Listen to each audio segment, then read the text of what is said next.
Hey, tailgaters! Ross of the Pigskin Tales podcast here. The buzz of summer and the anticipation of the college football season is in the air. It's the perfect time to gear up with Home Field, a premium collegiate apparel brand based in Indianapolis. They have over 150 plus college designs to choose from, each one showcasing a unique part of your team's history. My personal experience with Home Field has been exceptional. Their apparel is comfortable and their vintage designs bring back fond memories of my alma mater. So as the excitement for the upcoming college football season builds, make sure to visit Home Field's website at homefieldapparel.com. Get ready today for the upcoming season and represent our favorite teams in style with Home Field. Again, that's homefieldapparel.com.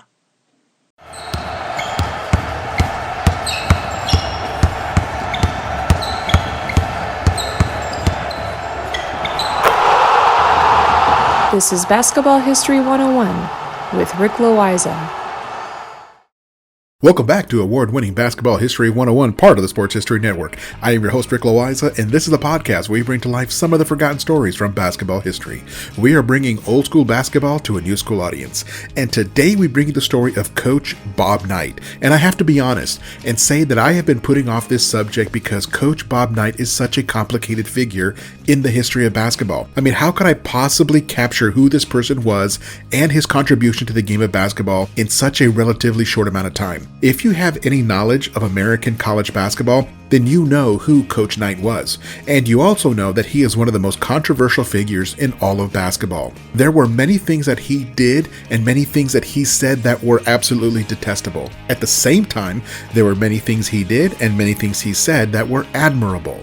This is what caused me to wait so long before tackling Coach Knight's story. We started this podcast nearly 3 years ago, and this was one of the topics that I wanted to cover right away, but I had a difficult time wrapping my hands around his story. It went off in different directions. Now, not his story, but rather my attempts to capture his story. I felt like I could not do it justice. I did not just want to cover his story at a surface level. At the same time, there is so much here that we could do several hour-long episodes in order to adequately capture this. But I think I finally got it. So, who exactly is Bob Knight? He is a man who once threw a chair across a court in anger because he thought the referees were doing a horrible job. He is also a man who tirelessly raised money to cover the medical expenses for a former player who was paralyzed in a car accident. He is a man who is fully willing to berate people in public and highlight all of their mistakes for everyone to see. He is also a man who skipped nearly a week's worth of practices in order to go home with one of his players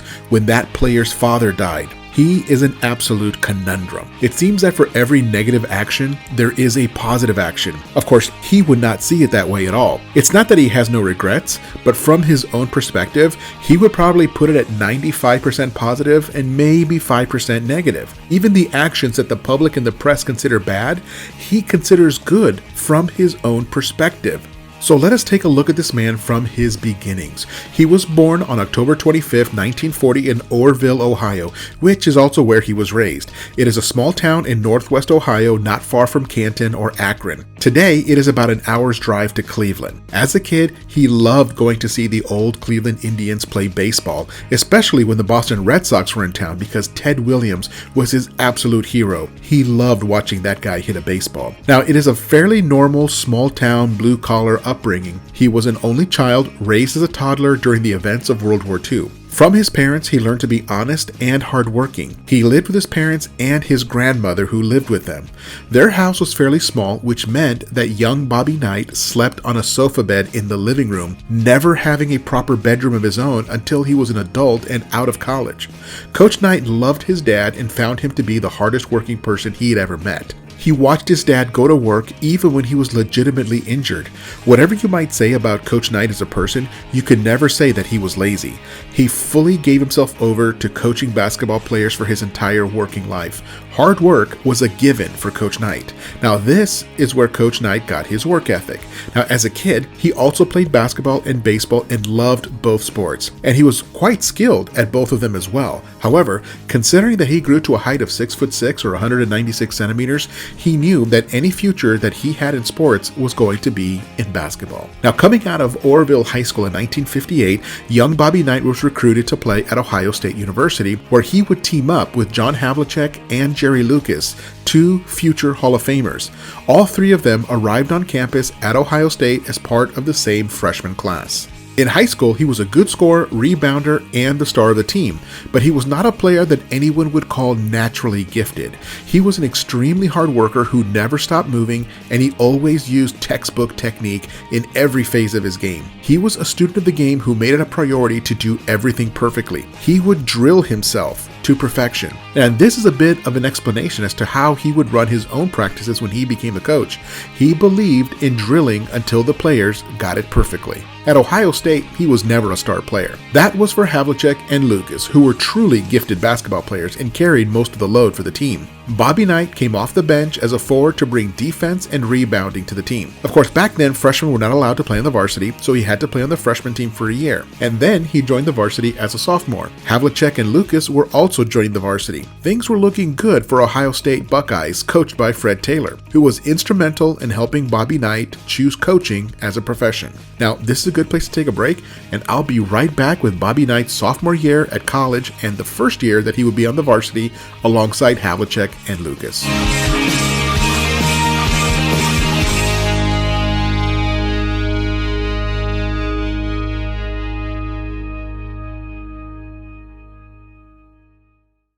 This podcast is part of the Sports History Network, your headquarters for the yesteryear of your favorite sport. You can learn more at sportshistorynetwork.com.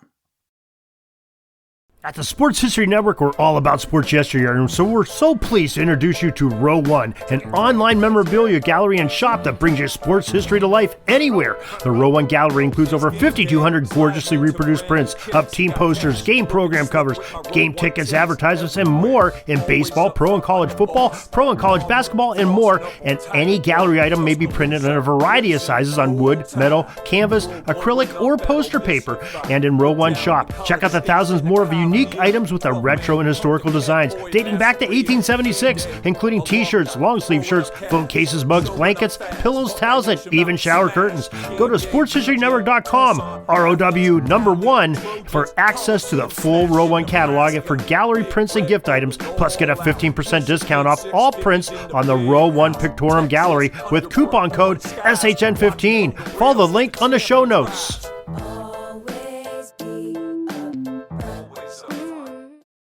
Welcome back to the show, and let us continue with the Bobby Knight story. Knight was just getting started with his first year in the varsity at Ohio State. That sophomore year was an incredible year for the team. Ohio State steamrolled its way through the schedule, defeating everyone by large margins. They made it all the way to the NCAA championship game in 1960, and then once there, they were matched up with the defending champions, the University of California Golden Bears, coached by Hall of Fame coach Pete Newell. And Newell would later serve as a coaching mentor to Coach Knight. For the 1960 championship game, the defending champions were no match for the Ohio State Buckeyes. Ohio State won that game 75-55 to cap off a dominant season. Between Havlicek and Lucas, Ohio State had two of the best rebounders and scorers in the nation. And remember, they were just sophomores, which meant that Ohio State would have these two players for 2 more years before they left for the NBA. The pair of Havlicek and Lucas was only going to get better each year. They returned to the NCAA championship game the following year in 1961, but they were upset by the University of Cincinnati by a score of 71-65. They were so close, but they could not bring it home. But then again, Havlicek and Lucas, along with Bobby Knight, had 1 more year to play at Ohio State. What would they do for their final run? Well, in 1962, they went back to the NCAA championship game again. But so did Cincinnati, and Ohio State lost again 71-59.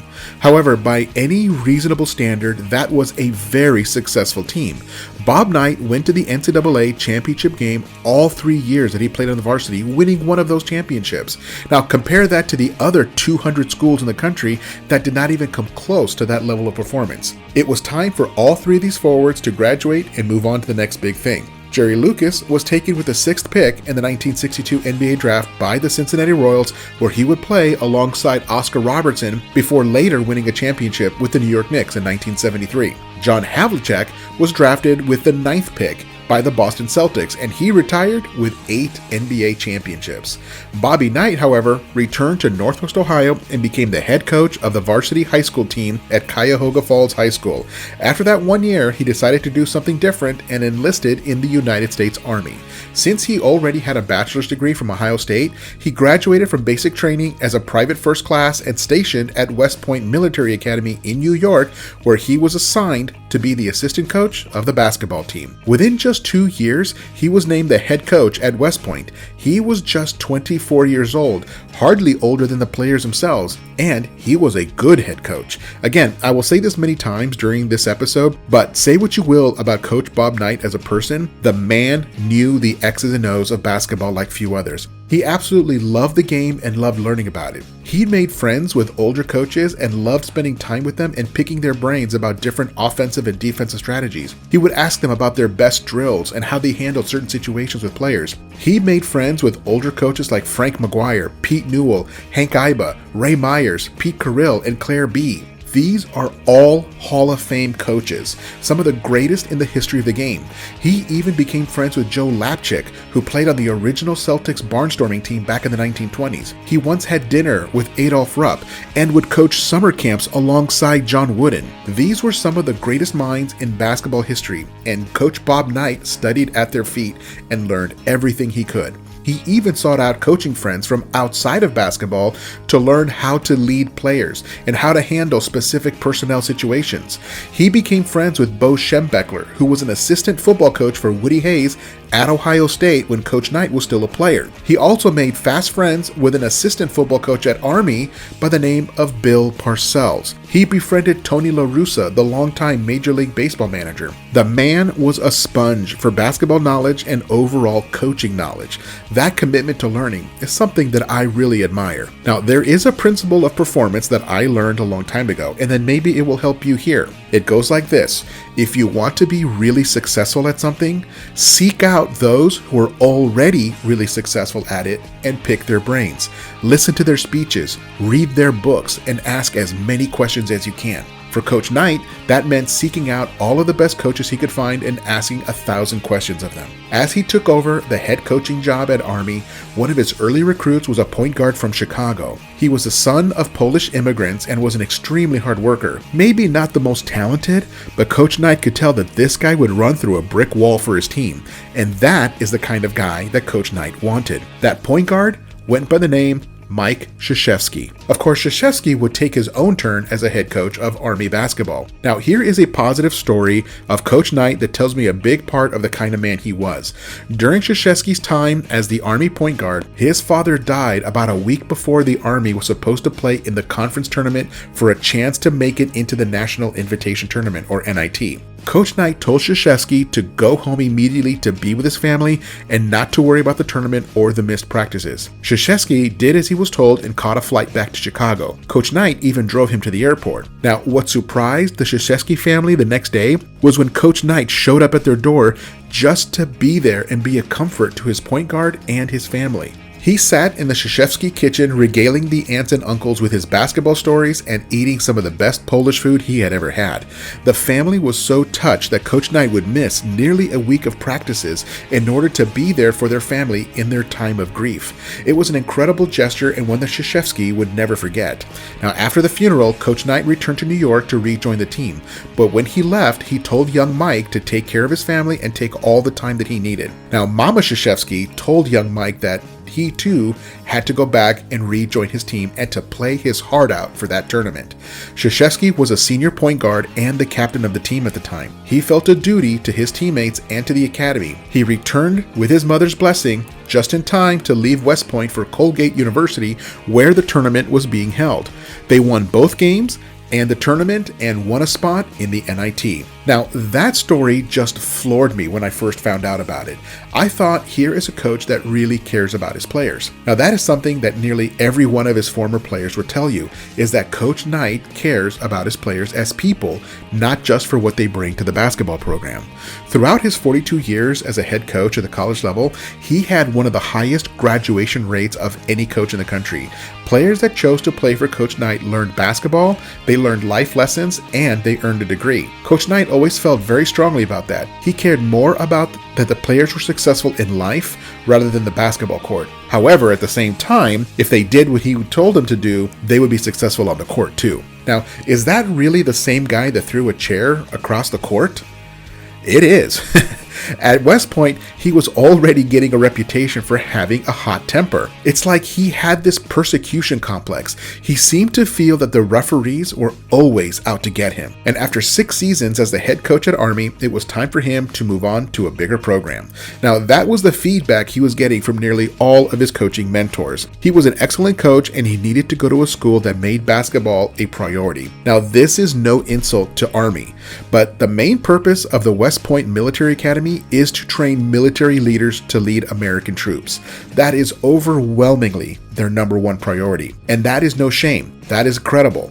The basketball team is nice and it has its place within the academy, but it will never get the support of a bigger program. So Coach Knight took his next job at the school that would help define his legacy, Indiana University. It was the summer of 1971 when he made the move. Now, the state of Indiana loves basketball. I mean, you can travel anywhere in the United States and find pockets of basketball fans, but in no other state in this country is basketball woven into the fabric of the culture like it is in Indiana. High school basketball and college basketball are incredibly popular, with the NBA's Indiana Pacers not far behind.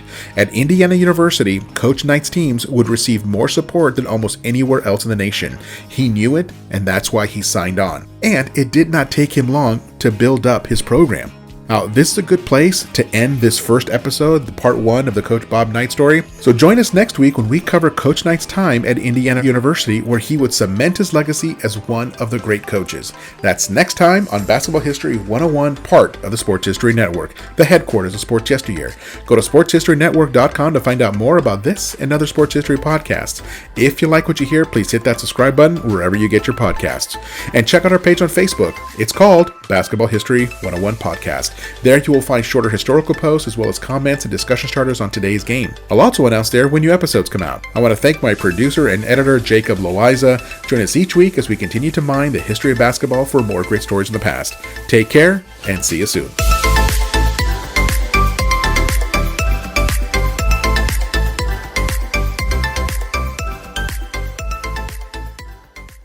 Hey there, sports history fan. This is Arnie Chapman, aka the Football History Dude, and I wanted to thank you for stopping by to listen to another episode here on the Sports History Network. Our podcasters are passionate about uncovering and sharing sports stories from yesteryear. And if you didn't know it already, we have over 30 shows across the network covering all sorts of sports history topics. In fact, here's a glimpse into one of our awesome podcasts here on the network. Do you wish you knew more about the 100 seasons of the NFL? You're in luck because you found the Football History Dude podcast, where each episode is a journey back in time to learn about the rich history of the NFL. From the founding of the league in an auto showroom, all the way to what it is today, America's favorite sport and a behemoth of an industry. My name is Arnie Chapman. Football is my passion, and I want you to come along with me each week to explore the yesteryear of the gridiron. So hop on board my DeLorean and let's get this baby up to 88 miles per hour. How about that? I bet you're super hyped to go listen to that new podcast, right? Well, to learn about this show and all the other podcasts on the network, head over to sportshistorynetwork.com/podcasts. Again, that's sportshistorynetwork.com/podcasts. Head over there today to find your next favorite sports history podcast.